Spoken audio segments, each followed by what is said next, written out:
Vamos então começar o nosso estudo bíblico.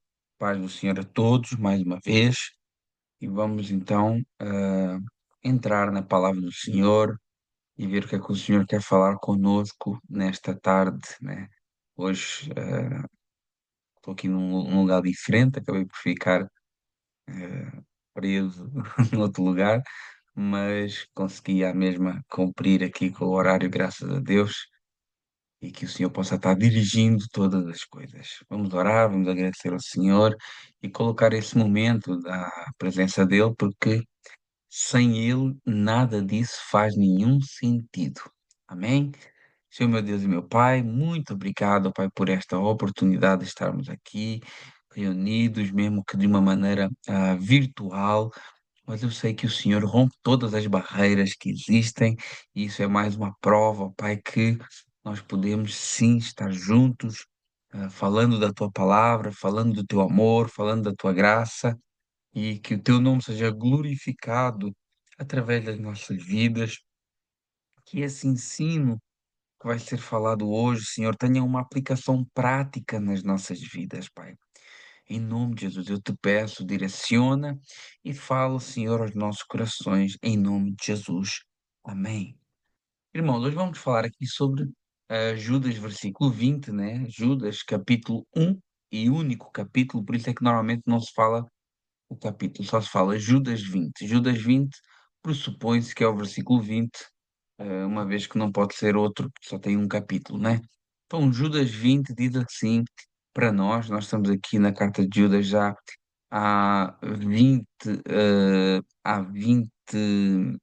aulas diretamente em Judas e mais 20 naquele apêndice que nós fizemos de Apocalipse, o que significa que está quase um ano de volta aqui de Judas. E hoje estamos no verso 20 e vamos ficar no verso 20, não vamos sair desse verso, e diz assim, a palavra do Senhor para nós, diz assim, vós, porém, ele tá a referir-se àqueles que falámos na aula passada sobre os falsos cristãos que têm uma aparência de cristão, aquela frase que eu falei, né? Aparência de cristão, falar de cristão, mas ser de lobo, que não têm o espírito, que causam divisões.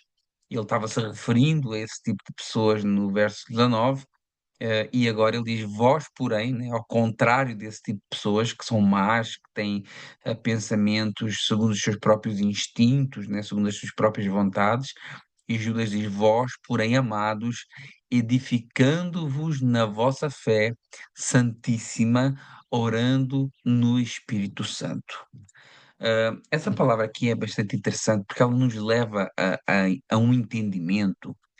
Judas deixa bem claro que a nossa caminhada de fé é uma construção contínua. Essa palavra edificando-vos, né?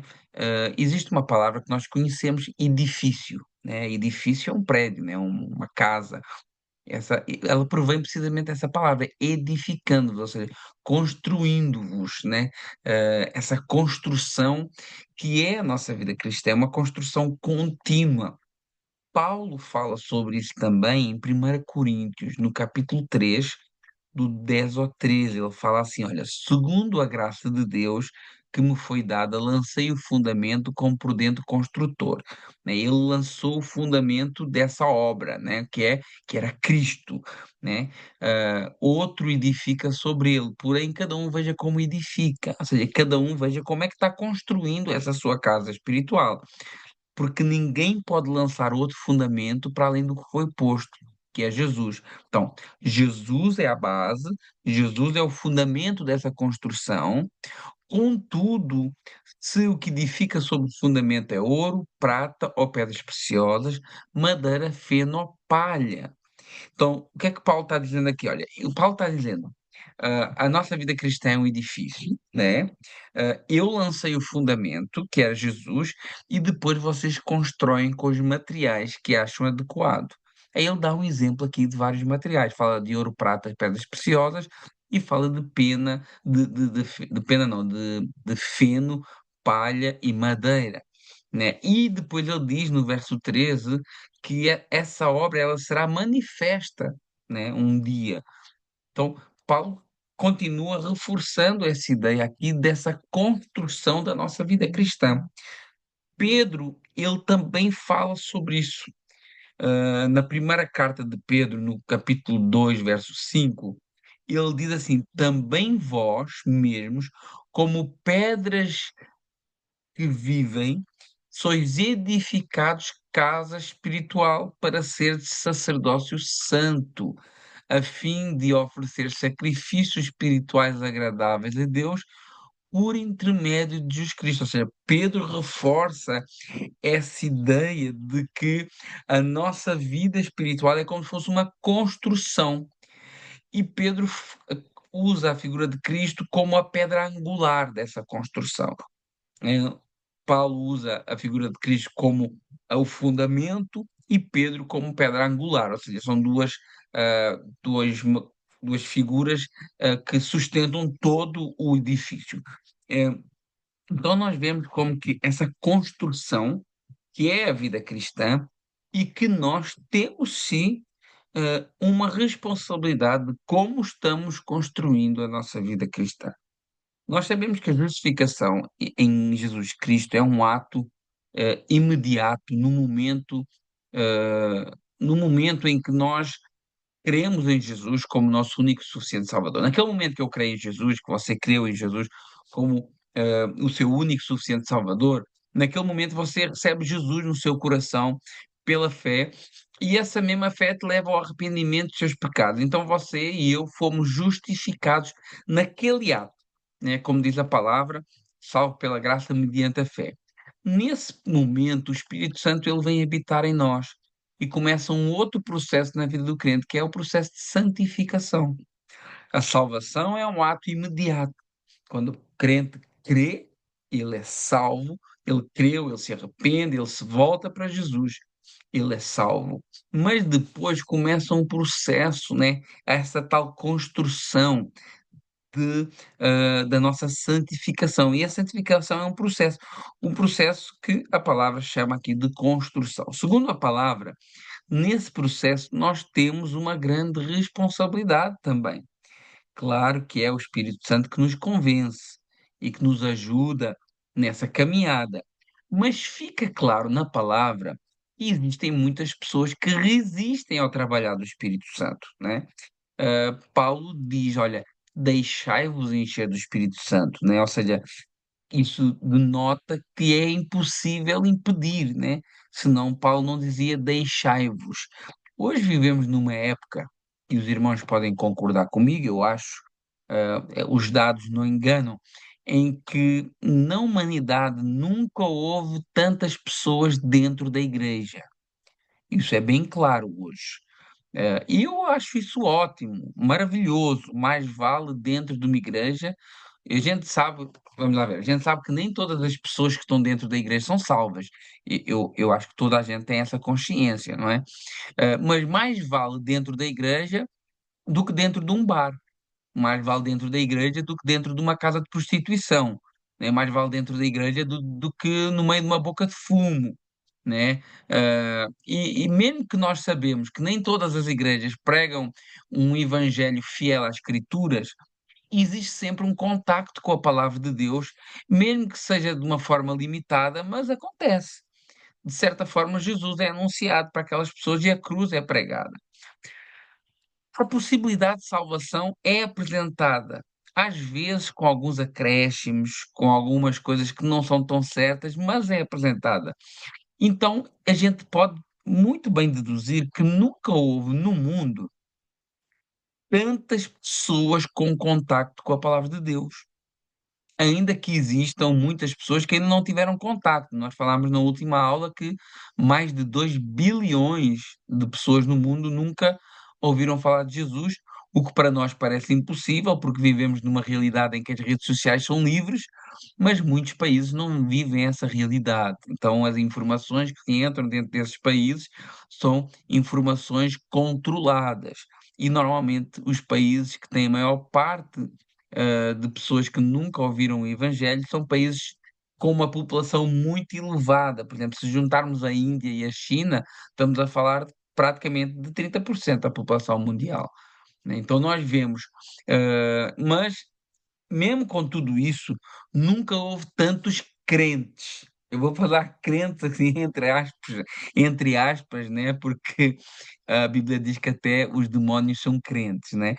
Ah, mas por outro lado, que nunca houve tantos crentes, entre aspas, nunca houve tanta inconstância no meio cristão, né? Hoje nós vemos que o cristão de hoje ele é muito inconstante. Um dia ele está rompendo em fé, outro dia está desanimado. Um dia ele está trabalhando na obra do Senhor com muito amor, com muita dedicação, e no outro dia ele deixa tudo e não quer fazer nada, né? E nós nunca vivemos num tempo de tanta inconstância no meio cristão. Ou seja, nunca houve tantos crentes, isso aí é um facto, nunca houve tantas pessoas que conheciam a palavra, que tiveram contacto com o Evangelho, mas também nunca houve tanta inconstância no meio cristão.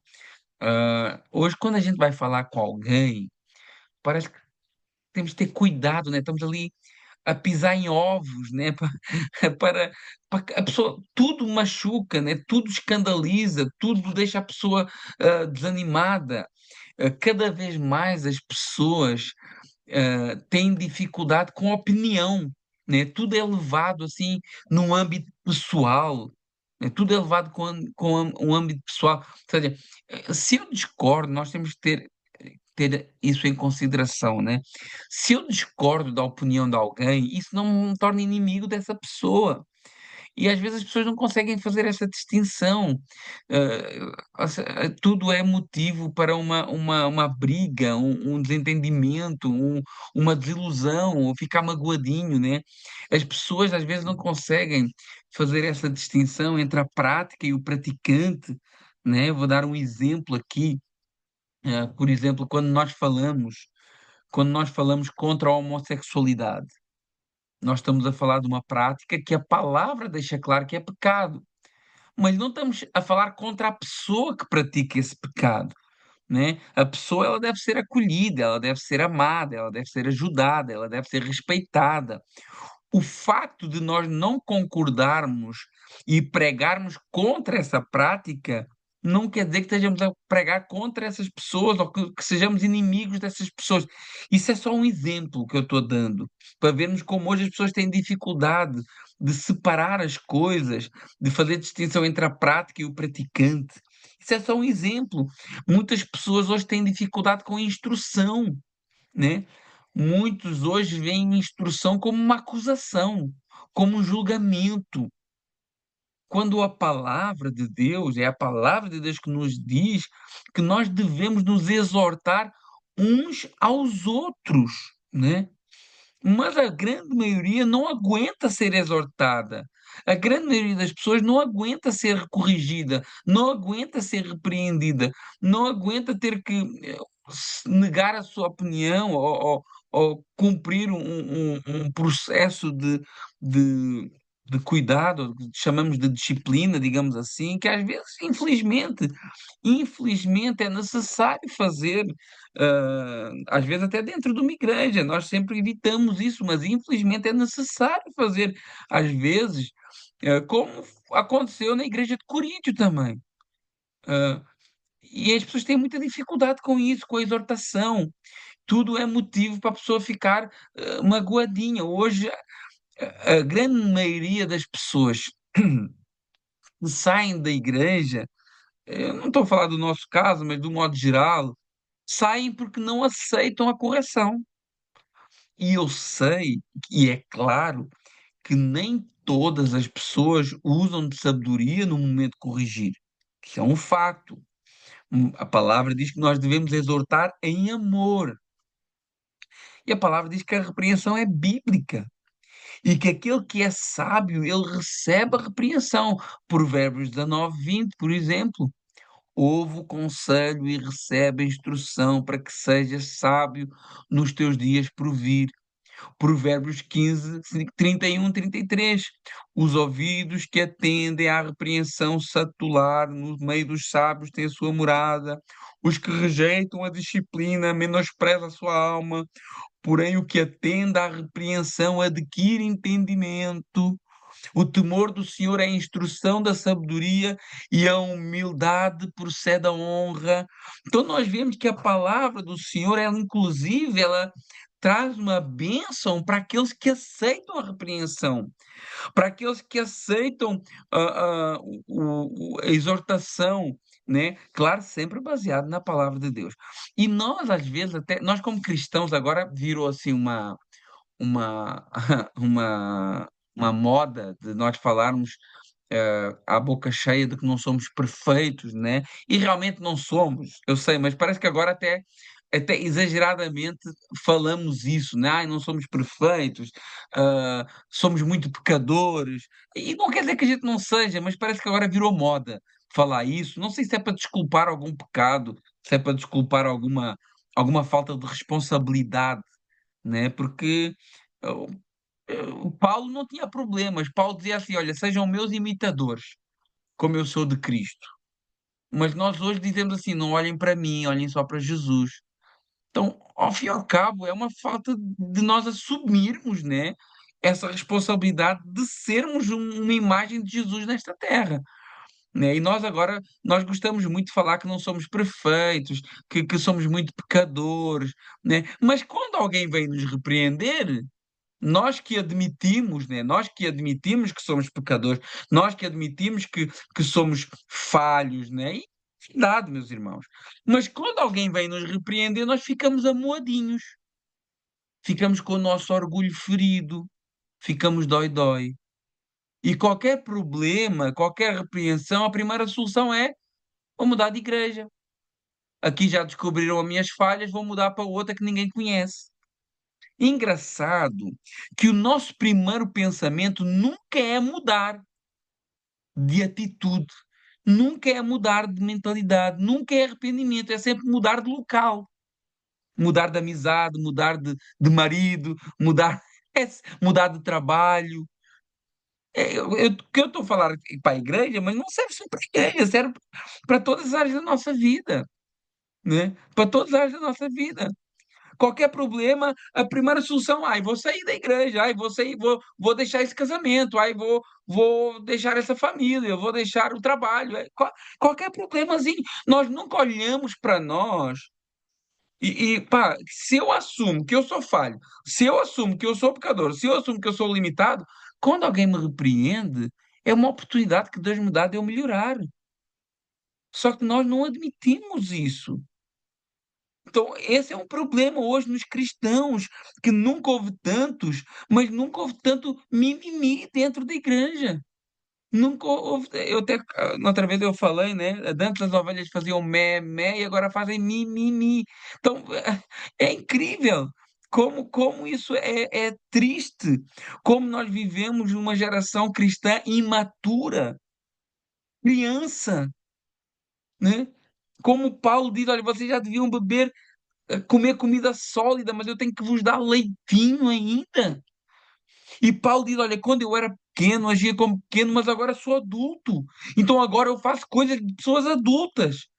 Pessoas adultas ouvem, pessoas adultas examinam-se a si mesmo, pessoas adultas recebem repreensão, pessoas adultas têm humildade para reconhecer que erram, pessoas adultas fazem aquilo que está lá em Filipenses capítulo 2 verso 3. Cada um considera o seu próximo superior a si mesmo. Mas nós não conseguimos fazer isso. Nós não conseguimos fazer isso. É triste. É triste. Então, existe uma frase, eu já falei ela, não sei quem inventou essa frase, não fui eu. Mas diz assim: antigamente, quando se pregava a verdade, as pessoas mudavam de vida. Hoje mudam de igreja. Né? Isso serve para a igreja, serve para outras áreas da nossa vida. Mas por que é que isso acontece? Por que é que será que existem tantos crentes mimimi hoje? Isso se dá pelo facto das pessoas estarem a construir uma vida cristã de forma deficiente. Claro que muito é por culpa dos ensinos errados. Lógico, eu compreendo isso. As falsas promessas que o Evangelho não faz estão sendo feitas por pastores e líderes. Motivações erradas a seguir Jesus Cristo. né? Uma perspectiva distorcida da obra de Cristo. Claro que quem ensina errado tem culpa. E Deus não terá essas pessoas por inocentes. Haverá um juízo por todos aqueles que ensinam o Evangelho de uma maneira errada. Jesus foi bem claro em relação a isso. Lucas capítulo 17, do verso 1 ao 2. E disse Jesus aos seus discípulos: é inevitável que venham escândalos, mas ai do homem pelo qual eles vêm. Então nós vemos que vai acontecer, mas ah, aquele que pelo qual vem o escândalo, ele terá um juízo sobre a vida dele, né? Existe culpa daquelas pessoas que enganam com intenção de enganar, né? Com dolo, fazem a obra de uma maneira negligente, né? Mas o desprezo pelo conhecimento da palavra é também uma das causas de toda essa infantilidade que tem invadido o mundo cristão. Meus irmãos, a igreja do século XXI não aguentaria o primeiro século da igreja ser jogados aos leões, negar a Cristo, ser queimados vivos em praça pública. Talvez 80% dos cristãos hoje negavam o nome de Jesus. Hoje nós somos muito superficiais. Por quê? Porque o desprezo pelo conhecimento da palavra, essa é a causa dessa infantilidade, dessa superficialidade que tem invadido muito cristão. A maior parte das pessoas, a maior parte dos cristãos querem comida mastigada na boca. Querem comida mastigada na boca. E isso não é de hoje. Isso não é de hoje. Paulo já falava sobre isso aos Coríntios. Olha, eu não posso falar a vocês como espirituais, mas como carnais, como crianças em Cristo. Leite eu vos dei para beber, não consegui dar alimento sólido, porque vocês não suportam. Vocês são carnais. Vemos que Paulo, no primeiro século, nessa igreja de Corinto, ele também tinha esse problema, né? Nesse contexto de 1 Coríntios, Paulo fala, por exemplo, dos ciúmes, né? Fala das facções, das divisões, tudo movido por infantilidade, tudo movido por falta de maturidade, por vontade de infantis. E Paulo, nesse contexto aqui, ele deixa bem claro: olha, o homem não vale para nada. Tudo vem de Deus. Deixem-se de vaidades, deixem-se de ciúmes. Tudo vem do Senhor. E deita já por terra a ideia de que o homem é o centro de tudo, né? Hoje todos nós temos, meus irmãos, por favor, é bênção aquilo que nós fazemos aqui à segunda-feira, nos cultos, nas células, estudarmos a Bíblia, mas não pense que isso aí vai ser suficiente para a sua vida. É muito bom, é uma ajuda, mas hoje você tem a verdade na sua mão, no seu telemóvel, na sua casa, na mesinha de cabeceira, onde quer que você coloque. Hoje não tem desculpa. Hoje todos nós temos acesso à verdade. Todos temos acesso à verdade. Mas nós desprezamos essa verdade, nós desprezamos esse alimento para a nossa vida e o que é que faz? Nós crescemos raquíticos, desnutridos espiritualmente. Por isso que Jesus diz: olha, aquele que não se alimenta de mim, que não come minha carne, não bebe o meu sangue, não tem parte comigo. Jesus está falando do corpo dele, está falando só do pão e do vinho, está falando dele como a palavra encarnada, a palavra que se fez carne, mas que não deixou de ser palavra. A Bíblia é bem clara. Numa carta em que Pedro fala, precisamente para avisar os irmãos dos falsos ensinos, Pedro termina essa carta, que é a segunda Pedro, no verso 13 ao 18, ele termina essa carta em que ele fala desses irmãos que enganam, que fazem, que pregam o evangelho errado. Ele fala sobre tudo isso. Aí no final da carta ele diz: olha, vocês cresçam na graça e no conhecimento do nosso Senhor Jesus Cristo. Sabe o que é que Pedro está querendo dizer? Olha, eles podem ensinar mal, eles podem distorcer a verdade, eles podem acrescentar coisas ao Evangelho, mas a mim isso não me afeta, a você não se afeta, porque nós estamos firmados na graça e no conhecimento do nosso Senhor e Salvador Jesus Cristo. Nós temos a verdade connosco. Nós temos a verdade escrita, acessível, e nós temos a ajuda do Espírito Santo para nos ajudar a entender e a aplicar essa verdade na nossa vida. Então não tem desculpa, meus irmãos. O que tem é preguiça de ler e buscar esse conhecimento. Fica mais fácil ir lá ao domingo na igreja, onde o pastor já tirou ali o filé mignon e deu, né, mastigadinho. Mas e se o pastor estiver ensinando errado? Como é que fica então? Se o pastor estiver ensinando mentira, como é que fica então? Irmãos, eu prezo para pregar a verdade, para ser fiel à Escritura, mas a gente sabe que tem muitas pessoas que não fazem isso. Ou até mesmo eu, a palavra diz: olha, aquele que está em pé, ora para que não caia. Eu peço a Deus que nunca me faça pregar nada que não seja a palavra dele, mas mesmo eu, se o pastor estiver ensinando errado, como é que fica? Se eu só me alimento daquilo que ele ensina. Será que um dia nós vamos estar diante de Deus e dizer assim: não, mas eu fiz isso tudo porque o fulano tal me enganou. Não, o pastor disse que eu poderia continuar a pecar. Não, a apóstola lá disse que o importante era o amor. Será que essa desculpa vai pegar? Será que alguém vai ser salvo ou perdoado por sua ignorância à verdade? Claro que não, meus irmãos. Claro que não. Todos hoje temos acesso à verdade e é dessa verdade que nós temos que nos alimentar. O nosso corpo não se alimenta uma vez por semana e a nossa alma também não.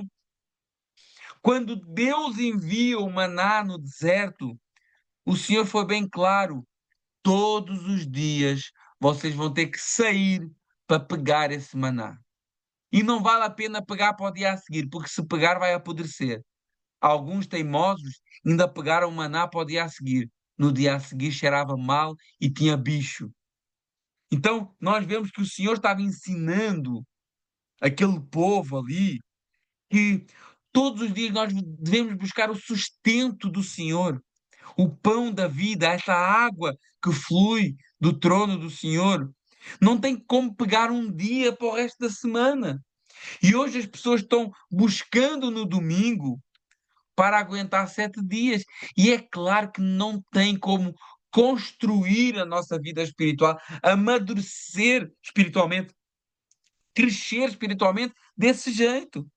A pessoa pode ficar a vida toda na igreja, mas ela sempre será um bebé espiritual. Irmãos, quantas pessoas você conhece, foi criado na igreja, nasceu na igreja, já nasceu crente, como alguns costumam dizer erradamente, né? Mas é um bebé, é imaturo, é cheio de dedos para falar com ele, a gente não sabe nem como falar. É um cara que já tinha que ser mestre. A Bíblia diz: olha, vocês já deviam ser mestres, vocês já deviam ser doutores, vocês já deviam estar ensinando, mas ainda continuam aí a precisar dos rudimentos básicos. Irmãos, nós já devíamos ser todos pastores de igreja. A palavra não diz que nós somos geração eleita, sacerdócio real, nação santa, povo de propriedade exclusiva de Deus. Muitos de nós aqui já deviam ser pastores, já deviam ser missionários, já deviam ser obreiros. Mas nós estamos agarrados àquela comidazinha já mastigada, aquele biberonzinho de leite quentinho, uma vez por semana só, né? E isso aí, meu irmão, podemos ficar a vida toda na igreja e será sempre um bebé espiritual. E a prova está no dia a dia da igreja. A prova disso que eu estou dizendo aqui está no dia a dia da igreja, que a maior parte dos problemas na igreja acontecem com pessoas que já deveriam ter outra maturidade e não têm. Mas o problema, e isso é um problema, é que maturidade não se consegue fingir. Ou se é, ou não é. É muito simples. Porque a maturidade cristã é refletida na forma como eu lido com as adversidades. Maturidade cristã é refletida na maneira como lidamos com as injustiças. Maturidade cristã é refletida na maneira como somos às vezes difamados, como somos às vezes insultados. São nesses momentos extremos que se vê quem é maduro e quem é imaturo. E isso serve para olharmos para nós. Isso é, como eu falei ontem no culto, não é para a gente olhar para a vida do próximo, é para a gente olhar para nós e analisar se eu tenho tido atitudes maduras, como um cristão maduro, e como um cristão infantil. O crescimento em maturidade cristã está sempre relacionado a, ao relacionamento, está sempre diretamente ligado ao relacionamento com a palavra de Deus. Sempre. Essa casa que nós edificamos, né? Essa vida cristã que nós construímos, ela tem que estar sempre alicerçada para que ela possa estar firme nas palavras de Jesus, no Evangelho do Senhor, na Bíblia. Porque, irmãos, não tem outro caminho. Pode tentar outro caminho, mas vai sempre andar frustrado. Não existe nada para resolver esse problema, para nos dar crescimento que seja para além de estar com uma vida de intimidade com a palavra de Deus. O próprio Jesus diz isso, Mateus capítulo 7, 24 a 27. Ele é muito claro, mas muito claro quando ele diz assim: todo aquele que ouve as minhas palavras e as pratica será comparado a um homem prudente que edificou a sua casa sobre a rocha. Olha aqui o que é que Jesus está falando. Ouvir as palavras e praticar. Aí esse que faz isso, cai chuva, transbordam rios, sopram ventos, com força contra a casa, e ela não caiu, por quê? Porque estava edificada sobre as palavras de Jesus. Então, esta chuva, esse vento, esses rios com força, são as adversidades da nossa vida. São as injúrias, são as falsidades, são as desilusões, são os fracassos. É isto aqui. Mas quando vier tudo isso, se eu estou firmado na palavra de Deus, pode vir. Pode vir com força, como diz a palavra. Eu estou firme na palavra de Deus e nada vai me abalar. Agora, no verso 26, ele diz a mesma coisa. E todo aquele que ouve as minhas palavras, mas não pratica, porque não basta ir lá para a igreja ouvir, não. Hã? Não pense que ir à igreja ouvir a palavra, pronto. Isso não conta muita coisa. Todo aquele que ouve as minhas palavras e não pratica é comparado ao homem insensato que edificou a sua casa sobre a areia. Cai a chuva, transbordam os rios, sopram ventos, deram com ímpeto contra aquela casa e ela desabou, sendo grande a sua ruína. Meus irmãos, você já viu que alguém que algum aqui conhece, nós conhecemos alguém de certeza, alguém que era crente, mas edificou a sua casa na areia e quando caiu ficou pior do que era antes de ser crente. É o que acontece, meus irmãos. Foi por isso que Jesus diz: foi grande a sua ruína. Foi grande a sua ruína. Nós vemos aqui que tem que ouvir e praticar. E outra coisa interessante dessas palavras de Jesus é porque não é porque você conhece a Bíblia e lê a Bíblia de trás para a frente e pratica, que é bom, mas não é por causa disso que o vento não vai vir, que a tempestade não vai vir, que o rio não vai transbordar. Vai acontecer tudo isso, mas você vai permanecer, mas você vai ficar firme, mas você vai ficar constante no seu relacionamento com Deus. Jesus é bem claro: ouvir e praticar. E se não praticar, olha, nem adianta ouvir. A nossa vida cristã sempre será frustrada se não conhecermos as palavras de Deus. Muitos andam na igreja, eu sei, movidos por uma fé natural. Eles acreditam em Jesus, acreditam que ele existiu, que morreu numa cruz, que ressuscitou. As pessoas acreditam que fez isso tudo pelos seus pecados, mas se essa crença não transforma a vida da pessoa, se diante dessa verdade eu não tomo vergonha na minha cara e mudo completamente a minha maneira de viver, então, segundo a Bíblia, essa minha crença, essa minha fé é uma fé morta. Uma fé natural. Assim como eu acredito que amanhã vou acordar. Mas essa não é a fé que salva. E também essa não é a fé que eu devo alimentar. Antes, pelo contrário, o próprio Tiago diz que nem o programar o dia da manhã eu devo fazer. Porque se o Senhor quiser, nós nem acordamos amanhã. Isto está lá em Tiago capítulo 4, verso 3 a 15. Devemos nos aprofundar diariamente na palavra de Deus. Devemos nos alimentar da palavra de Deus. Devemos meditar na palavra de Deus. Ai, pastor, sempre a mesma conversa. Não tem outro caminho. Todas as indicações de Deus no Antigo Testamento para que o seu povo fosse bem-sucedido passavam pela meditação da palavra de Deus. E na Nova Aliança não mudou. A palavra de Deus afirma, 2 Timóteo 3, 16 a 17, toda a escritura é inspirada por Deus, útil para ensino, repreensão, boa correção, para a educação na justiça, a fim de que o homem de Deus seja perfeito e habilitado para toda a boa obra. Irmãos, quer ser próspero? Medite na palavra de Deus. Quer ser abençoado nesta terra? Medite na palavra de Deus. Existe uma bênção, nós não pregamos o evangelho de prosperidade, mas existe uma bênção para aqueles que se deleitam na palavra de Deus. Existe bênção de prosperidade para aqueles que se deleitam na Escritura. Irmãos, isso é a palavra que diz. Paulo fala construindo a nossa fé santíssima. Essa fé, que é um dom de Deus, é dada aos homens pelo conhecimento da palavra. Não é o que é que diz lá Romanos 10, 17? A fé vem pelo ouvir e ouvir a palavra de Deus.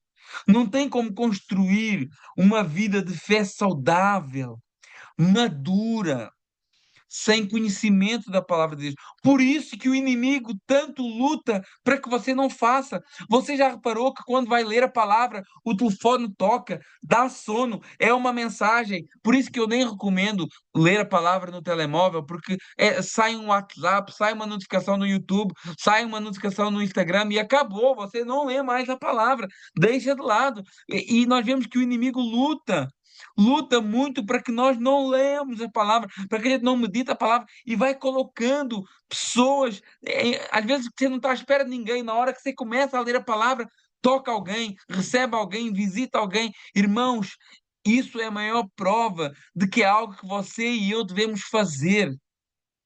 Irmãos, quando nós olhamos para o Antigo Testamento, e o Antigo Testamento é como que uma ilustração da vida cristã, né? Nós vemos ali, por exemplo, no Egito, né, que representa o nosso tempo de escravidão do pecado, né? Então, o Egito, que foi o tempo de escravidão ali do povo de Deus, ele representa de uma maneira um tipo da nossa vida antes de recebermos o Senhor Jesus, né? A escravidão do Império das Trevas que nos dominava, né? Ah, tipo, sendo o Egito um tipo desse Império de Trevas, né?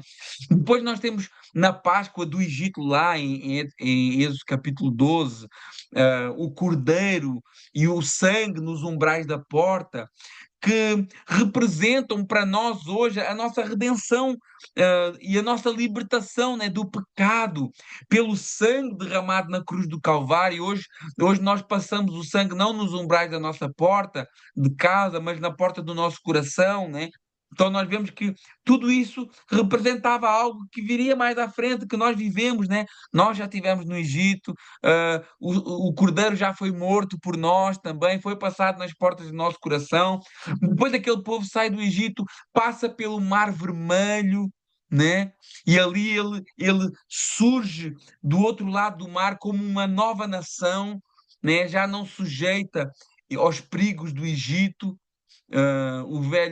O velho homem, a velha natureza parece que fica ali nas águas do mar, representada ali nos soldados do Egito, né? Então nós vemos que nós também passamos por isso no batismo, né? Quando nós nascemos de novo, né? Simbolicamente deixamos o velho homem para trás, aquilo que nos amarrava para trás, o nosso pecado para trás, e agora ressurgimos para uma nova vida em Cristo. Então, vemos como tudo se encaixa, meus irmãos. Nada está escrito por acaso. Depois nós temos, logo a seguir ao Mar Vermelho, a lei, né, o ensino, a instrução, né? Aquele povo começa a viver segundo uma nova realidade, com novas regras, é como nós recebemos o Senhor Jesus, batizamos, começamos a viver segundo outras regras, segundo uma nova realidade. Depois temos o deserto, né? O deserto, temos o trabalho no nosso homem interior. Nós vemos como o povo foi renovado no deserto ali, né? Aquele povo rebelde, todo aquele povo murmurador, eles acabam por morrer ali no deserto e nasce uma nova geração. É isso que acontece no nosso interior quando nós batizamos, começamos a fazer o caminho na obra do Senhor, na palavra do Senhor. Há um trabalho no nosso interior, né? As nossas frustrações internas que nós todos vivíamos, né? E nós somos renovados, assim como Deus eh, renovou aquele povo ali naqueles 40 anos. E depois temos a chegada em Canaã. A chegada em Canaã, nós temos um povo agora preparado para as batalhas e lutas que haviam vir, né?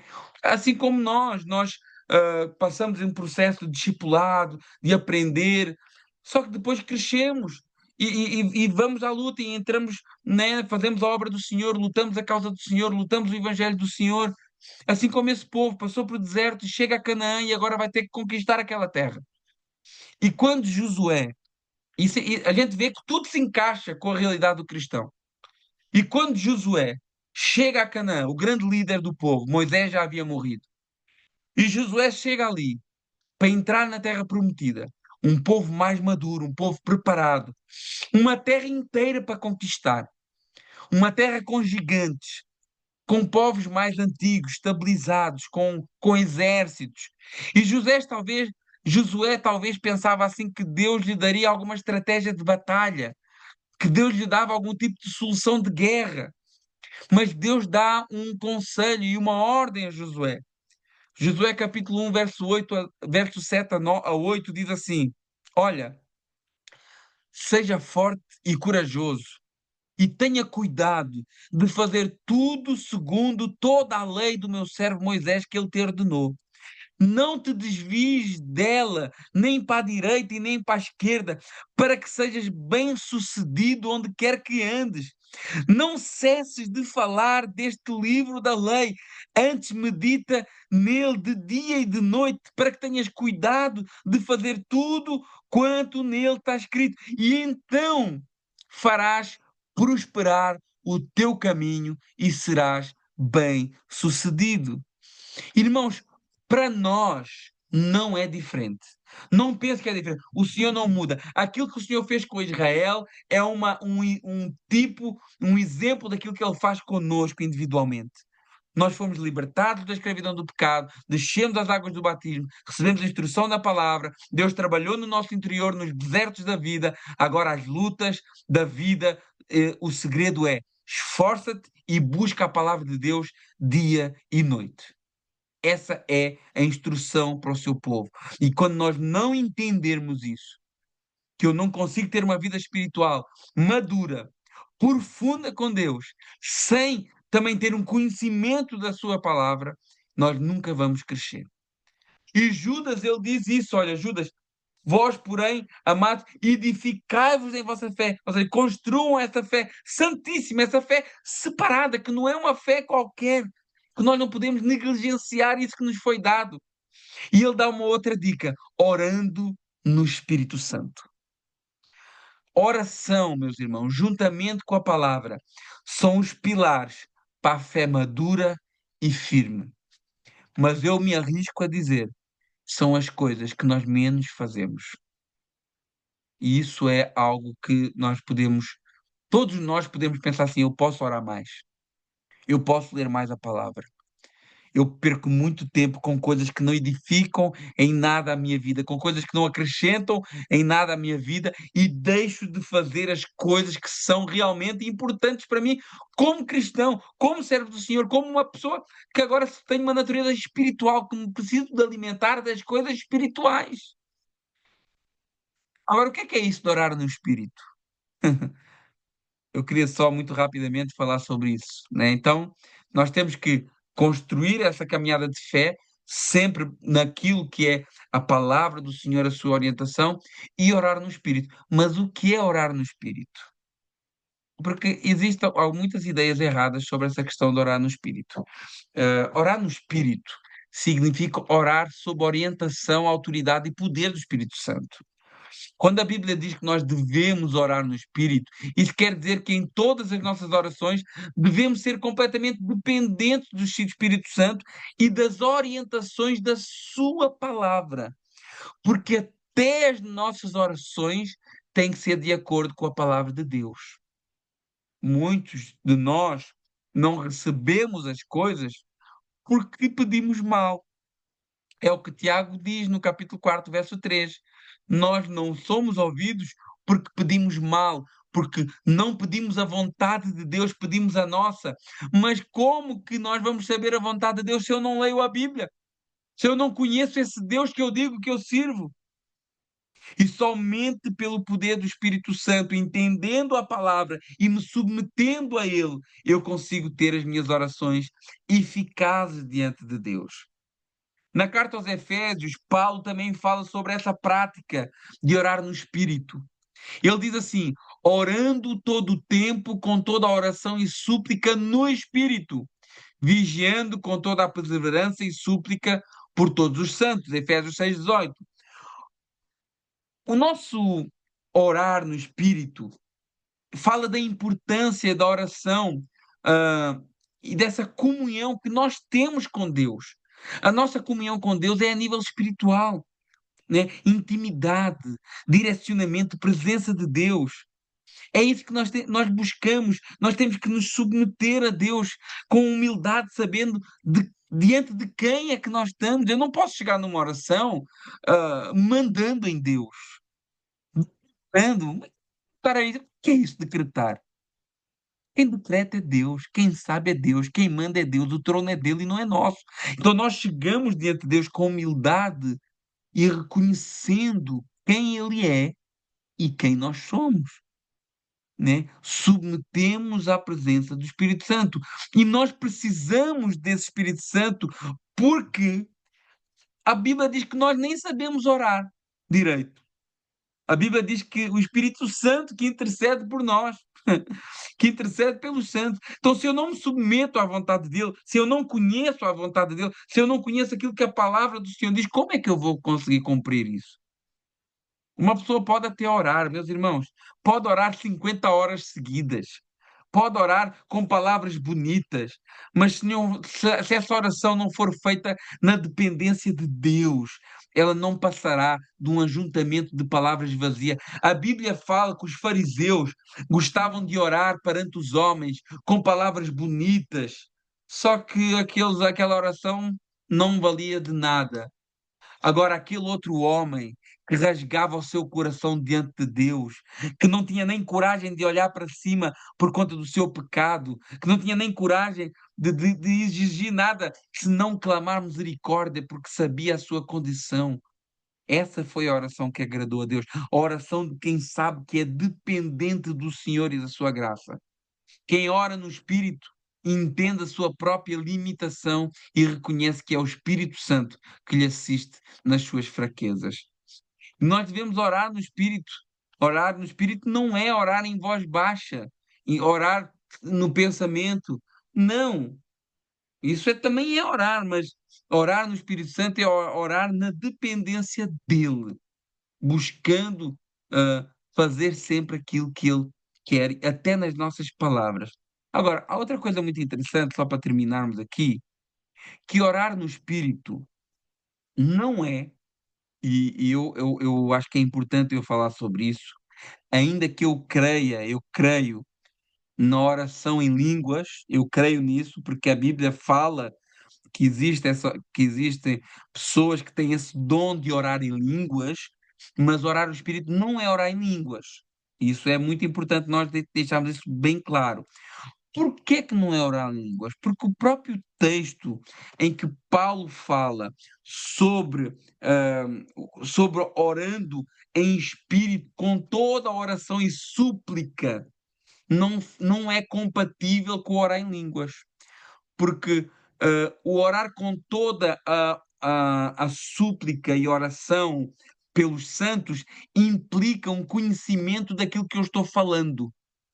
E quem ora em línguas ele não sabe o que é que ele está falando, ele não controla as suas palavras. Então, existe oração em línguas, nós temos lá, por exemplo, em 1 Coríntios capítulo 14, que a pessoa que ora, ela se edifica a si mesma, a sua mente é infrutífera, mas o orar no Espírito não é isso, até porque não há nenhuma associação na palavra de Deus que Paulo fale que orar em línguas é orar no Espírito. Então, vemos aqui como que o orar em espírito não tem relação com orar em línguas, ainda que seja também uma maneira de orar para quem tem esse dom de línguas. Como seria possível orar no espírito ah, sem ter entendimento, uma vez que Paulo diz que eu tenho que fazer súplicas, né? Então não faz sentido. Como poderíamos interceder por outros sem ter entendimento, né? Como poderíamos então obedecer essa ordem de Paulo? Então fica bem claro que nada tem a ver com falar em línguas, até porque nem todos falam em línguas, e isso deixaria já uma série de pessoas afastada dessa possibilidade. Quando oramos no Espírito, nós entramos na presença de Deus, consciente de quem Ele é e de quem nós somos. E assim como a adoração deve ser em espírito e em verdade, o mesmo acontece com a oração. Deve ser em espírito e em verdade. A oração é em espírito e em verdade e nós não adoramos falando em línguas. Mas também se pode adorar falando em línguas. Atenção, não tô, eu só não quero associar uma coisa à outra que às vezes as pessoas fazem e a Bíblia não dá margem para isso. Ok? Então, assim como a adoração deve ser em espírito e em verdade, a nossa oração deve ser em espírito e em verdade, reconhecendo que Deus é quem controla e domina a nossa vida. Orar no espírito é orar com entendimento acerca da grandeza de Deus. É orar alinhado à vontade e ao propósito soberano do Senhor. É enxergar a vida não da perspectiva das ambições humanas, mas na perspectiva do trono de Deus que governa todas as coisas. Orar no Espírito é orar de forma eficaz, pois significa uma oração assistida, guiada e liderada, impulsionada pelo próprio Espírito de Deus. Irmãos, quantos de nós têm esse hábito de orar, que dobra os joelhos? Já chegamos diante de uma oração sem nada para dizer. Se alguém aqui tiver essa experiência, pode testemunhar aí no chat. Começa uma oração, põe-se de joelhos, sem nada para dizer, sem ter uma palavra, mas de repente o Espírito Santo começa-nos a trazer o fulano tal, e o fulano X, e o fulano Y, e começa a orar pelas crianças, e começa a orar pela igreja, e começa a orar pela família, e começa a orar... E quando você vai ver, você já nem consegue nem parar de orar. Nem consegue nem porquê? Porque o Espírito Santo está te guiando na oração. Ele está colocando na tua mente as pessoas pela qual tu necessitas de orar. Eu já muitas vezes, amém, Diana, glória a Deus. Isso é orar em espírito. É quando o Espírito Santo lidera a nossa oração. Ele nos faz lembrar das pessoas que são carentes, que necessitam da nossa oração, da nossa intercessão. Então, que a nossa vida cristã seja edificada pela palavra de Deus e na oração, dependente da ação do Espírito Santo nas nossas vidas, tanto para dar entendimento da palavra, como para levar as nossas palavras até Deus. Amém? Meus irmãos, Deus abençoe. Um grande abraço a todos. Não saiam para nós orarmos juntos. Aguentem só um bocadinho, só mais 4 minutinhos. Eu queria só deixar aqui, ah, se alguém quiser falar alguma coisa, alguma experiência que tenha tido na oração ou na leitura da palavra, que isso tenha amadurecido a sua vida espiritual, eu queria deixar a oportunidade. Alguém quiser testemunhar alguma coisa rapidinho antes que a gente termine o nosso estudo, para podermos orar todos juntos e terminarmos.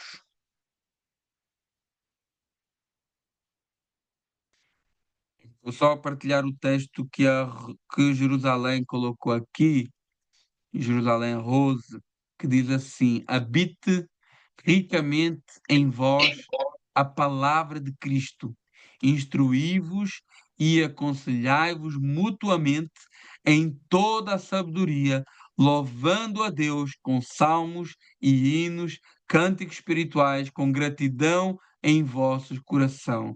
E tudo o que vou ler o 17 também, e tudo o que fizerdes, seja em palavra, seja em ação, fazei-o em nome do Senhor Jesus, dando por ele graças a Deus. Que palavra! Obrigado, ó Rose e Jerusalém, por essa. Que palavra! Não há pregação aqui, hã? Pastor, Sim, ó senhor. sobre a oração, né? Sim. Minha voz está saindo bem aí. Tá, tá, tá. É incrível, né? Por duas vezes já aconteceu do Espírito Santo tocar, né, no meu coração, me fazer lembrar, em ocasiões diferentes, de certas irmãs. E aquilo incomodar profundamente ao meu coração. E é o Senhor tocando para que a gente ore pelo aquele irmão, né?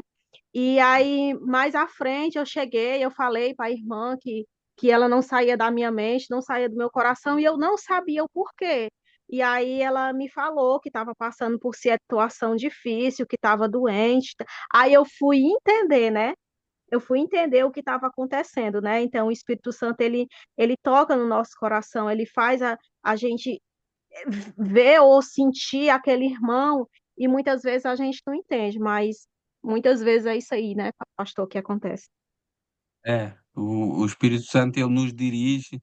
Isso é uma coisa que acontece muito. O Espírito Santo nos dirige nas nossas orações e assim é maravilhoso.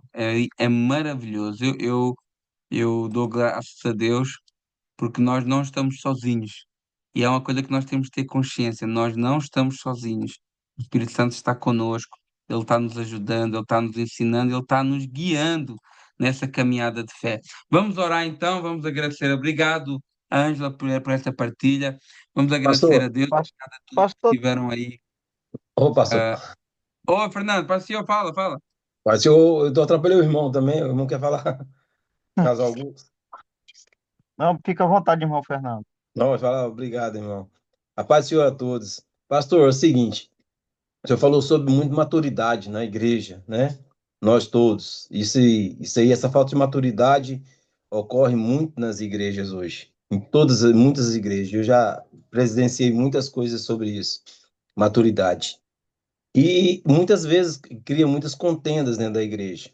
A palavra de Ah, Deus diz em Provérbios 6:16, que é a palavra que muitos conhecem, que é é isso. essas seis coisas o Senhor aborrece, e a sétima a sua alma abomina: olhos altivos, língua mentirosa, mãos que derramam sangue inocente, o coração que maquina pensamentos pecaminosos, pés que se apressam a correr para o mal, a testemunha falsa que respira mentiras, e a sétima, que é os que semeia contendas entre os irmãos.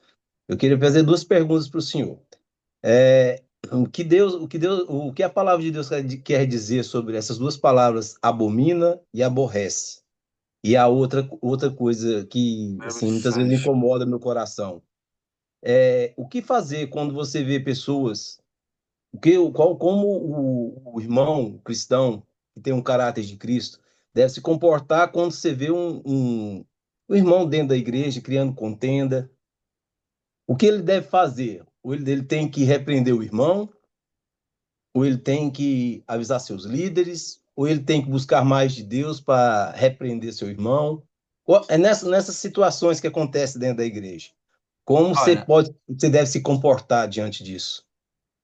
obrigado por você ter falado. Essas duas palavras, elas são as duas de caráter pejorativo, só que Sim, uma é mais grave do que outra, mas as duas são más, né? Eu sim, posso até dizer aqui no original, o aborrece é tipo sim, odioso, né? É uma sim, coisa odiosa, uma coisa que, que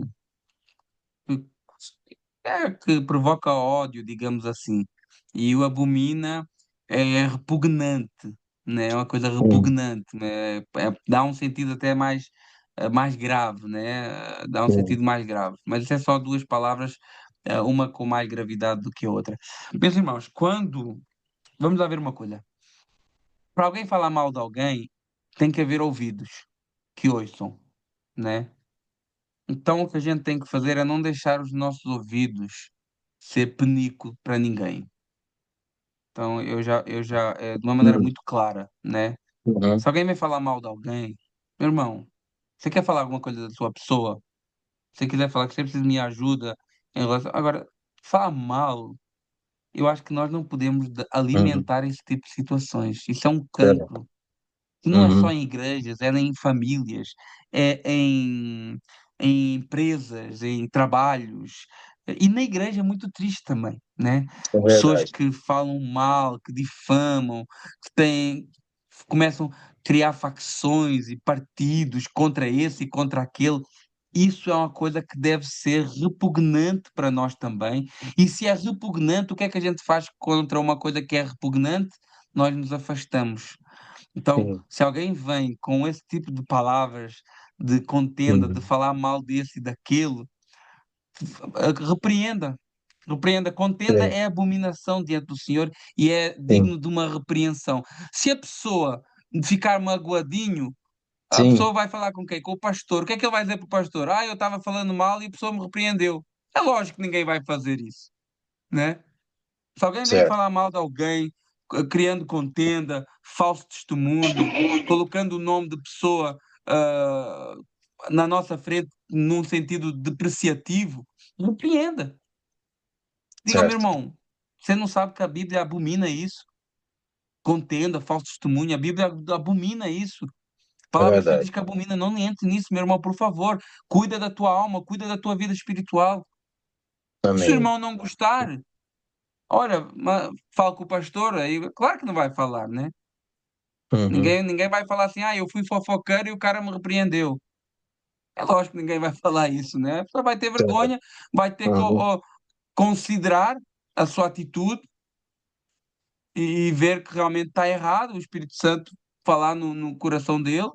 E pô, agora, tem pessoas, meu irmão, hoje a gente tem que ter uma consciência. A palavra do Senhor diz que tem trigo e tem joio. Tem trigo e tem joio. Tem pessoas que não mudam, infelizmente, infelizmente. Deus abençoe. O melhor era que todo mundo ouvisse a palavra e aprendesse, se esforçasse e aplicasse a palavra na sua vida. E Amém. isso era uma maravilha, era bênção, bênção, bênção. Mas, infelizmente, não. Infelizmente há pessoas que vão sempre ser do contra, que vão sempre estar criticando, que vão sempre falar mal, nada vai estar bom para elas, nenhum pastor é bom, nenhum líder é bom, nenhuma pregação é boa, nenhum louvor é bom. Aí vai falar mal, você fala assim, meu irmão, para com isso, meu irmão. Você está trazendo contenda e ainda quer que eu entre na sua onda? Não, não, eu não admito isso aí. Você quer falar da sua vida? Vamos falar. Você precisa de ajuda? Pode Uhum. contar comigo na sua vida. Agora, mete o nome de outra pessoa? Meu irmão, não dá. Para mim, não dá. Eu não vou alimentar uma coisa que Deus abomina. Abomina. Se o cara ficar magoadinho, fala com o pastor. Lógico que não vai falar. Sabe que não se faz uma coisa dessas. Ou vai direto com a pessoa e resolve o problema com ela, que eu acho Uhum. que é assim. Tem problema, junta, fala, talvez chamar uma testemunha ou outra, como a palavra do Senhor indica, e resolve ali. Não Certo. resolveu, fica falando mal, não sei o quê, mas se é problema da pessoa aí, é fazer a congregação, aí quando isso acontece, tem que se unir para a pessoa entender que está errada, que difamar Amém. e levar contenda e espalhar coisa, isso aí é coisa do diabo. Amém. Aí, se eu quiser, Sei. conversa com o pastor. Amém. A minha indicação é essa aí, meu irmão.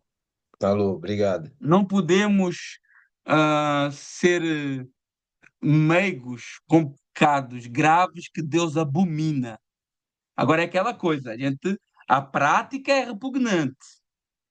A pessoa, a gente vai, dentro do possível, restaurar a pessoa. Agora, se a pessoa insiste em estar fazendo e falando e contenda e mentindo e colocando, então acabou. Aí, meu irmão, é como Jesus falou, como Paulo falou, entrega para Satanás, para que depois possa quebrar a cara e voltar e É, voltar arrependido, né, do seu pecado, né, da sua condição. é isso aí. Amém? Amém.